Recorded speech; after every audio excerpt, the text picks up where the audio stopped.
morning, dear students. Hope you are well and fine. I am Chandri Chakraborty, PGT of Borjola HS School. I am here today to discuss with you a poem that is included in your textbook of class 12, Flamingo. The name of the poem, as you can see, is written over the board, Aunt Jennifer's Tigers. It's written by Adrienne Cecile Rich, who is an American poetess. ওনার জন্ম হয়েছিল 1929 and she breathed her last, that is she died in 2012. In her poems, Adrienne Rich focuses about women's rights. মহিলাদের অধিকার নিয়ে তিনি তার কবিতার কথা বলেন।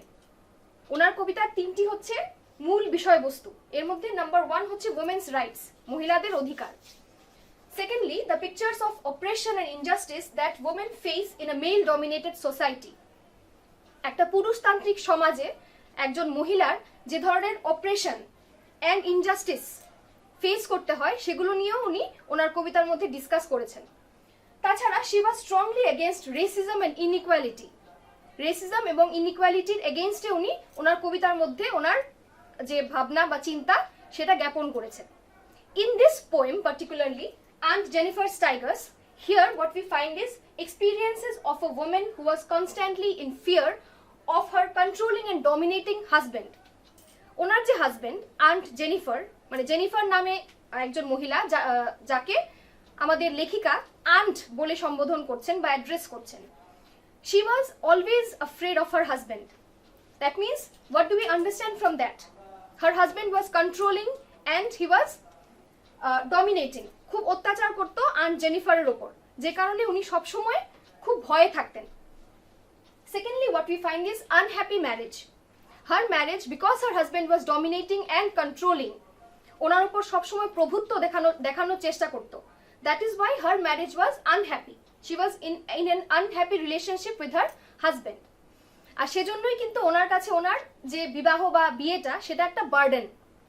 This was a burden for her. এটা ওনার কাছে একটা বোঝা, ওনার বিয়েটা। Thirdly, we find this. What we find is this is a psychological poem. Psychological মানে মনস্তাত্ত্বিক কবিতা। কেন? Because here the writer or the poet tries to explore what is inside her heart. Owner hidden desires, ওনার কি ইচ্ছা, ওনার মনের গভীরে কি ইচ্ছে রয়েছে সেটাই কিন্তু পোয়েট explore করার চেষ্টা করেছে through various images and symbols that we find as we go on into the poem. Now, let us move into the poem.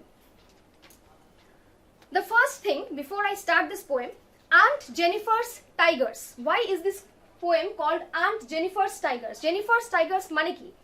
এখানে টাইগার গুলো কার? Aunt Jenniferের tiger. The tigers belong to Aunt Jennifer. এখানে tiger বলতে টাইগারের সিম্বলিজমটা কিন্তু সবচেয়ে important এই কবিতাটার মধ্যে। এখানে টাইগার বলতে কি বোঝায়? What does tiger symbolizes? Tiger symbolizes the innate desires and the dreams and the life that Aunt Jennifer wants to live. She is in constant fear of her husband.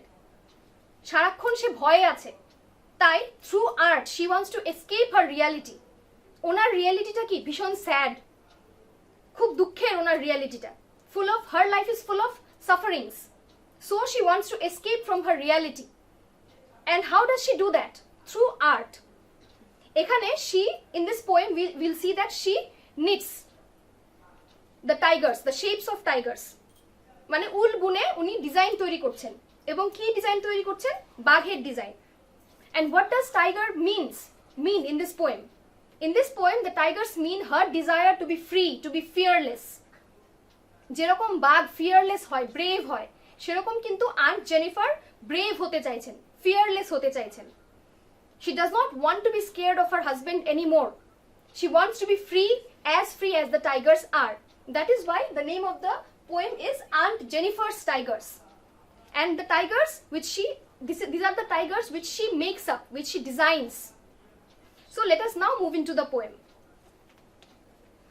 Aunt Jennifer's Tigers prance across a screen, bright topaz denizens of a world of green. They do not fear the men beneath the tree. They pace in sleek, chivalric certainty. Aunt Jennifer's tigers prance across a screen. Prance মানে হচ্ছে লাফিয়ে বেড়ানো, movement করা। এই যে তার বানানো বা তৈরি করা যে বাঘগুলো, বাঘের ডিজাইনগুলো, যেগুলো উনি তৈরি করছেন কোথায়? Maybe in a table cloth or in a wall hanging. এখানে উনি নিটিং করে করে মানে উল বুনে সেই বাঘের যে ডিজাইনটা বা প্যাটার্নটা উনি বানালেন। এবং বাঘগুলো কি করছে? তার কল্পনায় বাঘগুলো কি করছে? ঘুরে বেড়াচ্ছে চারিদিকে। Throughout the fabric, the tigers are moving about freely. Bright topaz denizens of a world of green. Topaz হচ্ছে একটা খুব bright yellow colour precious stone, খুব দামি পাথর। ডেনিজেন কি? ডেনিজেন হচ্ছে সিটিজেন। সিটিজেন বলতে এখানে এখানে এর অর্থ হচ্ছে যে এই টাইগারগুলো এগুলো কোথাকার বাসিন্দা, কোথায় থাকে? জঙ্গলে থাকে। তো তিনি কি করলেন? এই যে ব্যাকগ্রাউন্ডে when she was making the tigers, when she was knitting the design or the shape of the tigers, first she designed the shape of a jungle or a forest. এবং ফরেস্টটা কি কালার? Deep green colour. এবং এই deep green colour যে forest, এটা হচ্ছে ব্যাকগ্রাউন্ডে। সামনে ফোরগ্রাউন্ডে কি আছে? টাইগার্স। এই ডিপ ব্যাকগ্রাউন্ডে, ডিপ গ্রিন ব্যাকগ্রাউন্ডের সামনে যে টাইগার গুলো আছে এগুলোকে কিরকম দেখাচ্ছে? Bright yellow coloured Tigers. And here a comparison is made between the stone, the precious stone topaz, and the tigers. Both of them are bright and shiny and beautiful. They do not fear the men beneath the tree. এখানে হয়তো উনি আরো কিছু বানিয়েছেন, বাঘের পাশাপাশি উনি হয়তো গাছ বানিয়েছেন নিট করে, এবং তার নিচে কয়েকজন মানুষ বসে আছে। But they pace in sleek chivalric certainty. Chivalric certainty মানে খুব bravely, in an elegant and beautiful way. The tigers are not afraid of the men, unlike Aunt Jennifer. Aunt Jennifer is afraid of her husband, but the tigers which she made move about in the fabric fearlessly. ওরা কিন্তু ভয় পায় না কাউকে। যদিও গাছের নিচে মানুষ বসে আছে, কিন্তু আন্ট জেনিফারের যে বাঘ, ওরা কিন্তু কাউকেই ভয় পায় না। They move about freely and boldly and are proud of themselves. Here in the first paragraph we find a contrast between Aunt Jennifer and the tigers. Aunt Jennifer is leading the life which she doesn't like, and the tigers are leading the life which Aunt Jennifer wants to. Aunt Jennifer কিন্তু এখানে বাঘের মতো বাঁচতে চাইছে, কিন্তু পারছে না। So here we find is her deepest inner desires are being forecasted through the tigers, through the use of art. Now let us move on to the second paragraph. Aunt Jennifer's fingers fluttering through her wool find even the irony needle hard to pull. The massive weight of Uncle's wedding band sits heavily upon Aunt Jennifer's hand. Aunt Jennifer's fluttering fingers. এখানে fingers flattering বা flattering fingers বলতে কি? ট্রেমব্লিং বা shaking fingers. ওনার যে হাতগুলো, উল বোনার সময় তো হাতের প্রয়োজন হয়, হাত দিয়েই তো বোনে। তো এখানে আমরা কি দেখবো? যে ওনার হাতগুলো কিন্তু স্টেডি না, মানে স্মুথলি উনি উলটা বুনতে পারছেন না। এই যে উনি বাঘের প্যাটার্নটা বা ডিজাইনটা বানাচ্ছেন, সেটা কিন্তু উনি স্মুথলি করতে পারছেন না। কেন স্মুথলি করতে পারছেন না? There might be two reasons basically. First is because she was scared of her husband. Probably her husband doesn't like her hobby of knitting. এই যে উনি নিট করছেন, probably her husband, ওনার যে স্বামী, তিনি পছন্দ করেন না এসব। So she's scared that what if he comes back? What if he comes home and finds her knitting? What will happen to her then? Maybe he'll scold her. Maybe owner husband ওনার সাথে misbehave করবে, ওনাকে বকবে উনি কেন NEET করছেন সেজন্য। Probably out of fear her hands are trembling. ওনার হাতগুলো ভয়ে কাঁপছে। এছাড়া আরেকটা রিজন হতে পারে কি? All her life she has been serving her husband, fulfilling all his demands. ওনার হাজবেন্ডের সমস্ত যে চাহিদা সেটা পূরণ করতে করতে ওনার জীবন কেটে গেছে। Now she is old. এখন ওনার বয়স হয়েছে and she is tired, both mentally and physically. মানসিক শারীরিক দুটো দিক দিয়ে উনি ভীষণ ক্লান্ত। Because she all her life has been into a bad relationship, a bad marriage, which has proved to be painful and full of sufferings for her. সেজন্য উনি টায়ার্ডনেস থেকে ওনার হয়তো হাত কাঁপছে। The massive weight of Uncle's wedding band. Wedding band এর অর্থ হচ্ছে wedding ring. এখানে কি বলছি, যে ওয়েডিং রিংটা আন্ট জেনিফার ওনার আঙুলে পরে রাখেন, এটার ওজনে উনি ঠিকমতো হাতগুলো নাড়াতে পারছেন না। এটাও কিন্তু আরেকটা রিজন ওনার হাত কাঁপার জন্য। ওনার যে হাত কাঁপছে এটাও আরেকটা reason, because it was the weight of her wedding ring. এখানে কিন্তু ওয়েট বলতে অ্যাকচুয়াল ফিজিক্যাল ওয়েট বোঝায়নি।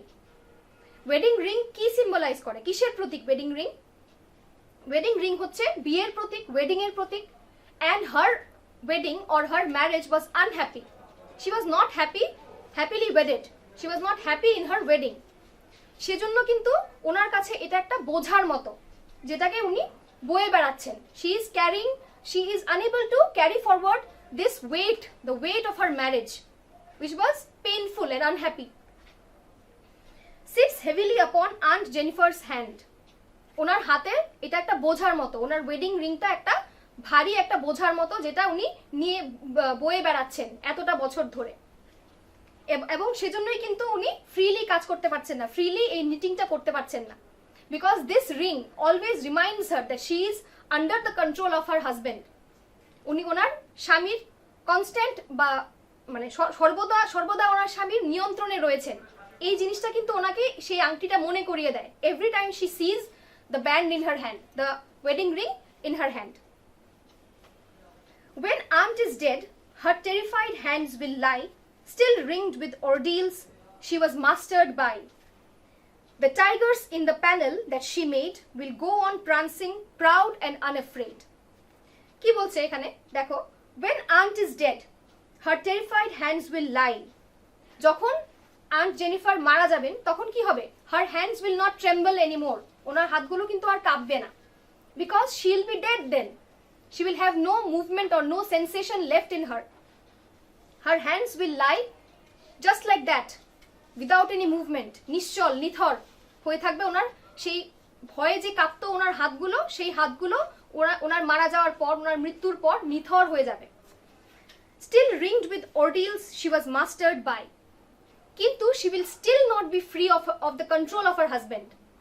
মৃত্যুর পরেও কিন্তু এই যে ব্যাড ম্যারেজ, আনহ্যাপি ম্যারেজ, এর থেকে উনি মুক্তি পাবেন না। কেন? Because her dead body will have that ring intact on it. মৃত্যুর পরেও কিন্তু ওনাকে অ্যালাউ করা হবে না যে উনি আংটিটা যাতে খুলে ফেলেন।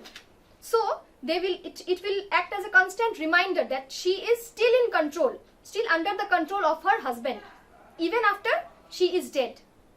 কিন্তু দেখো, the tigers in the panel that she made will go on prancing, proud and unafraid. যদিও উনি মানে মৃত্যুর পরেও উনি ফ্রি না, she will never get freedom. Because she was married to him for all these years, she was not free. But after she dies, she will still not be free, because she will still be wearing the wedding ring given by her husband, which denotes or which signifies, যেটা এই আংটিটা, এই wedding রিংটা কিসের প্রতীক? যে তার হাজবেন্ডের control আছে ওনার উপর, দ্যাট হি ইজ ডমিনেটিং হার। একটা প্রভুত্ব তৈরি করেছে তার হাজবেন্ড তার উপর, এটারই প্রতীক হচ্ছে এই আংটিটা। এবং মৃত্যুর পরেও কিন্তু এই আংটিটা তার হাতে থেকে যাবে, as a reminder that she is still not free. But the tigers, the designs of the tigers that she made will move about freely. যদিও আন্ট জেনিফার কখনোই ফ্রি হতে পারেননি, কিন্তু তার যে তৈরি করা ডিজাইনগুলো, তার যে তৈরি করা সেই বাঘের ইমেজগুলো, সেগুলো কিন্তু ফ্রি অ্যান্ড ফিয়ারলেস। ওরা কিন্তু কাউকে ভয় পায় না। They are bold, they are brave, they are free, just like aunt Jennifer wanted to be. এই বাঘের মতোই কিন্তু তিনি হতে চেয়েছিলেন। This is what she always desired. This was the innate desire that she always had in her heart, to be free and bold and fearless like the tigers. Though she cannot do it, yet the tigers or the designs of the tigers that she made will be able to do it, whether she is alive or not. Here are a list of difficult words that you find in the poem. I'm going to write the meanings and explain them to you. The first word that we find is prance, that is move around with high springy steps. Springy steps means jumping, arki লাফিয়ে লাফিয়ে চলা। And here Aunt Jennifer's tigers are shown prancing throughout the screen, that is throughout the tapestry or the cloth, the tablecloth or the wall hanging in which she designed them, যেখানে ওদেরকে design করা হয়েছিল, NEET করা হয়েছিল, মানে উল বুনে বানানো হয়েছিল, সেখানে থ্রু আউট দ্য ক্লথ পুরোটা জায়গা ঘিরে ওরা কি করছে, প্রান্স করছে, মানে লাফিয়ে লাফিয়ে বা আনন্দ করে মন খুলে মুভমেন্ট করছে। Next is topaz, bright yellow precious Stones, খুব চকচকে খুব সুন্দর ইয়েলো কালার, খুব দামি পাথর বা স্টোন। এর সাথে কিন্তু আন্ট জেনিফারের যে টাইগার গুলোকে কম্পেয়ার করা হয়েছিল, they are as bright and beautiful and shining as the yellow topaz. Denizens, এখানে মানে here in this context or in this poem it means an animal that lives in a particular place. এখানে কোন particular প্লেসের কথা বলা হয়েছে? The particular place that is referred to here is the forest, and which was knitted by Aunt Jennifer. উনি একটা জঙ্গল বানিয়েছেন, জঙ্গলের উপর তিনি কি করেছেন, ওই বাঘগুলোর ডিজাইন উনি বানিয়েছেন, and she knitted the whole design, সমস্তটাই কিন্তু উনি উল বুনে বানিয়েছেন। Next we find is sleek. Sleek means beautiful or elegant. Here the tigers are described as sleek or elegant, that is beautiful. তারপর আছে chivalric. Chivalric মানে ব্রেভ। আমি আগেও বলেছি যে বাঘের যে মুভমেন্টটা, ওরা কিন্তু bravely, boldly, that means without any fear, ওরা কিন্তু মুভ করছিল throughout the whole fabric. তারপর আছে fluttering, trembling. Here aunt Jennifer's hands are termed to be fluttering, that means shaking বা ট্রেমবলিং, মানে কাঁপছে, ওনার হাতগুলো কি করছিল, কাঁপছিল ভয়ে এবং টায়ার্ডনেসে। Then we have is massive, huge. The marriage band or the marriage ring that she is wearing is huge. And huge মানে physically huge না, খুব বড় যে রিং তা নয়, কিন্তু এটার ইম্প্যাক্টটা huge, because this ring or this band symbolizes her marriage which was very unhappy. ওনার ম্যারেজটা ছিল কি unhappy and full of sufferings, খুব দুঃখে কষ্টে ভরা, কারণ উনি নিপীড়িত, নির্যাতিত একজন মহিলা। এই পুরুষতান্ত্রিক সমাজের কাঠামোতে দাঁড়িয়ে ওনার ম্যারেজটা কিন্তু ভীষণ আনহ্যাপি ছিল। That is why she was finding it difficult to carry on. এই যে ওনার ম্যারেজটা, ওইটাকে ক্যারি ফরওয়ার্ড করে যেতে উনি খুব মানে অস্বস্তি বোধ করছিলেন। It was like a huge burden on her, ওনার উপর একটা হিউজ প্রেশার ছিল, এটা একটা বোঝার মতো, ওনার বিবাহ বা ওনার বিয়েটা ওনার কাছে একটা বোঝার মতো ছিল। The last word, ordeals. Ordeals মানে হচ্ছে extremely severe tests or experiences. মানে খুব কঠিন পরীক্ষা বা অভিজ্ঞতা, যেটা আন্ট জেনিফারের বারবার হয়েছে throughout her married life, since the day she was married to the present day, and she will have to continue with experiencing these bad experiences. These sorrowful and sad experiences will continue till the day she dies. মৃত্যুর পরেও কিন্তু, because she will have the ring still on, so she will have to experience it again and again. মৃত্যুর পরেও কিন্তু উনি free হবেন না, she won't be free from the control of her husband. Let us now discuss about the various symbols that have been used in the poem. প্রথমতই হচ্ছে tiger. This is the most important symbol or image that is used in the poem. Tiger here symbolizes her innermost desire to be free from the control of her husband. Aunt Jennifer, যে কিনা তার হাজবেন্ডের অধীনে আছে, trapped in an unhappy marriage, she wants to be free from his clutches. সে কিন্তু তার হাজবেন্ডের থেকে ফ্রি হতে চায়. She does not want to continue being in this unhappy relationship because it is full of sufferings and sadness for her. That is why she wants to be free from the clutches of her husband. And that is why through art, through the use of art, এই যে knitting, সেটা তো একটা art, expression of art form. তো সে কি করছে? Through knitting she wants to escape her reality, because her reality is sad. That is why she wants to escape from her reality through the use of the image of the tiger. Tiger কি হয়? খুব bold হয়, কাউকে ভয় পায় না, fearless হয়, খুব proud, ভীষণ সুন্দর. This is exactly how she wanted to feel, or how she wanted to live her life, in a bold, free manner, so that she does not have to be afraid of anyone. and especially her husband. That is why she uses the motif of tiger. এখানে সেজন্যই উনি টাইগারকে বেছে নিয়েছেন and টাইগারকে design করেছেন in her knitting work. Next we find is fluttering fingers. Fluttering fingers আগেও বলেছি আমি, fluttering fingers means trembling বা shaking fingers. ওনার যে হাতগুলো কাঁপছিল.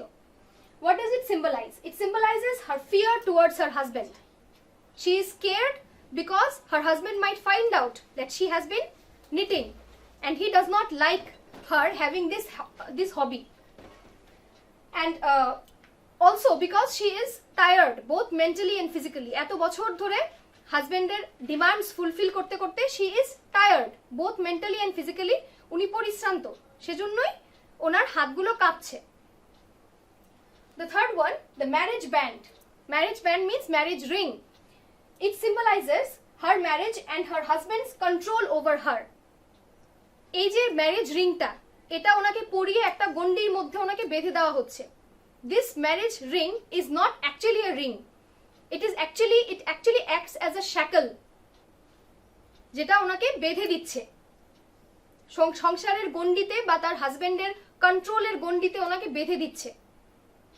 So this marriage band or the ring symbolizes her direct control, the direct control of her husband over her, and she is not free of his control even in death, because when she dies her dead body is still made to wear this marriage ring. And what does it symbolize? That mrittur poreo kintu she is not free. She is still under the control of her husband even when she is dead. Now let us look into another important aspect of the poem, which is the rhyme scheme. Rhyme scheme মানে হচ্ছে ছন্দ, ছন্দের যে প্যাটার্নটা. এই কবিতাতে কি করে ছন্দের কি রকম আছে ছন্দের প্যাটার্নটা চলো আমরা দেখে নিচ্ছি. For finding out the rhyme scheme, first we need to know the last words of each line. প্রথম যেমন দেখো, the first line which begins and it's the first line that begins, I'm Jennifer's tigers prance across a screen. Last wordটা কি? Screen. এটা লিখে নিলাম. Second লাইনের last ওয়ার্ডটা কি আছে? গ্রিন. এই দুটো কি? Rhyming words. Screen rhymes with green. এদের ছন্দে একটা মিল আছে. So we will consider both of them as A. A A. তারপরের লাইনটা কি আছে? তারপরের লাইনের লাস্ট ওয়ার্ডটা কি আছে? ট্রি. লিখে নিলাম. তারপর কি আছে? এরপরের লাইনটা fourth line, certainty.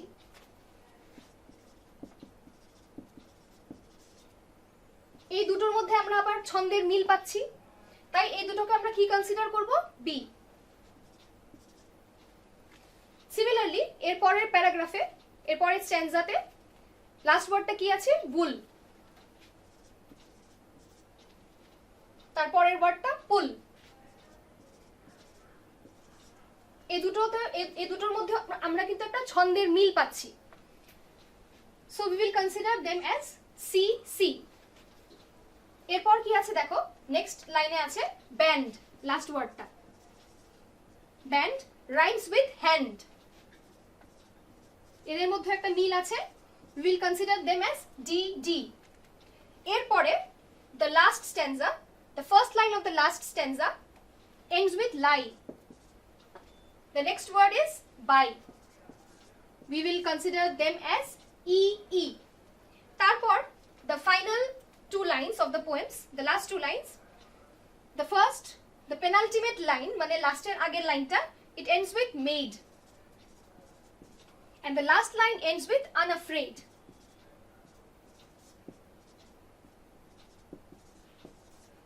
F F. তাহলে রাইম স্কিমটা আমরা এই কবিতার কি পাচ্ছি? A A B B C C D D E E F F.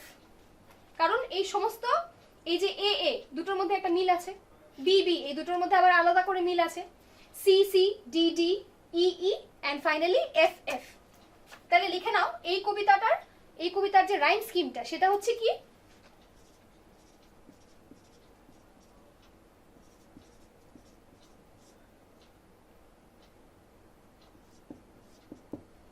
So this is the rhyme scheme of this poem, Aunt Jennifer's Tigers.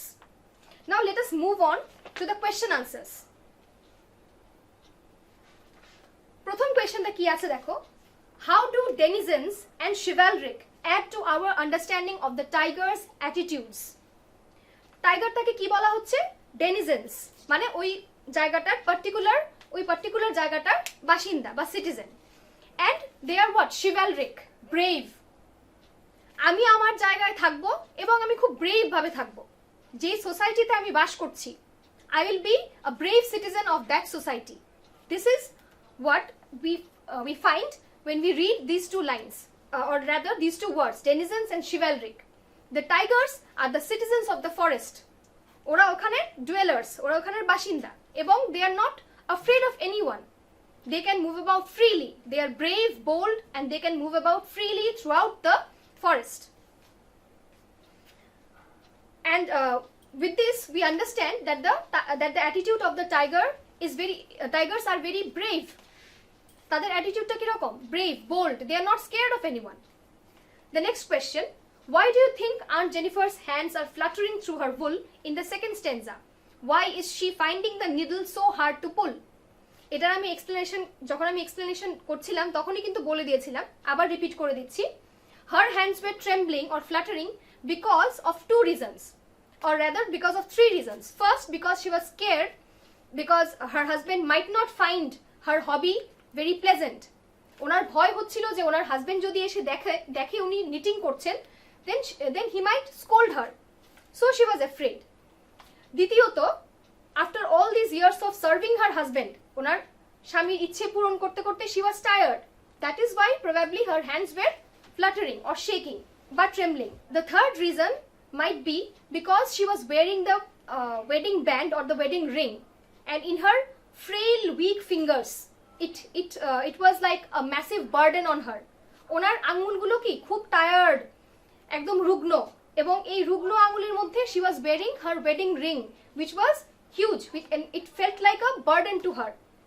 এটার ওজনেও কিন্তু উনি হাত ঠিক মতো নাড়াতে পারছিলেন না। That is why her fingers were trembling. Now question number 3. What is suggested by the image? Massive weight of uncle's wedding band. This has also been discussed. এটা হচ্ছে একটা সিম্বল। এই যে uncle's wedding band symbolizes a control that her husband has over her through the wedding ring. এই wedding ringটার মাধ্যমে কিন্তু ওনার husband ওনাকে একটা গণ্ডিতে বেঁধে দিয়েছেন এবং উনি ওনাকে কন্ট্রোল করতেন, ওনার হাজবেন্ড ওনাকে কন্ট্রোল করতেন, and this ring was the symbol of that control which her husband had over her. Of what or whom is Aunt Jennifer terrified with in the third stanza? Third stanza তে উনি কাকে ভয় পাচ্ছেন? Of course, ওনার হাজবেন্ডকে। এই ভয়ের কথাই কিন্তু throughout the poem বলা আছে, that she is scared of her husband, and she is scared that even in death she will not find freedom, because even in death her finger will still have the wedding band or the ring. উনি কিন্তু মৃত্যুর পরেও she is not free of the control that her husband has over her, because she'll still be wearing the ring. So she is afraid of that. The next question is, what are the ordeals Aunt Jennifer is surrounded by? Why is it significant that the poet uses the word ringed? What are the meanings of the word ringed in the poem? ring মানে কি? রিংটা কিরকম হয়? একটা গোল এরকম তো হয় ring. এটা কিন্তু কি করে? একটা পার্টিকুলার এরিয়াকে মার্ক করে দেয়, কনফাইন করে দেয়, লিমিট করে দেয়। So the ring was like a shackle, যেটা ওনাকে লিমিট করে দিয়েছিল, কিছু একটা গণ্ডির মধ্যে ওনাকে বেঁধে দিয়েছিল ওনার যে ওয়েডিং রিংটা। And through this ring, and this ring actually signifies the control that her husband had over her. This was the proof that she was being dominated by her husband. আর এটা বোঝানোর জন্যই that she was suffering, that she was in an unhappy marriage, and that she was being controlled. ওনার উপর নিয়ন্ত্রণ চাপাতে চেয়েছিল ওনার husband. এই জিনিসটাকে প্রমাণ করার জন্যই কিন্তু আমাদের যে poet, she uses the word ringed in the poem. Why do you think Aunt Jennifer created animals that are so different from her own character? What might the poet be suggesting through the difference? দেখো, প্রথমত যখনই আমরা পড়বো এটা, আমরা একটা difference খুঁজে পাবো কিন্তু there is a contrast between how Aunt Jennifer is and how a tiger is.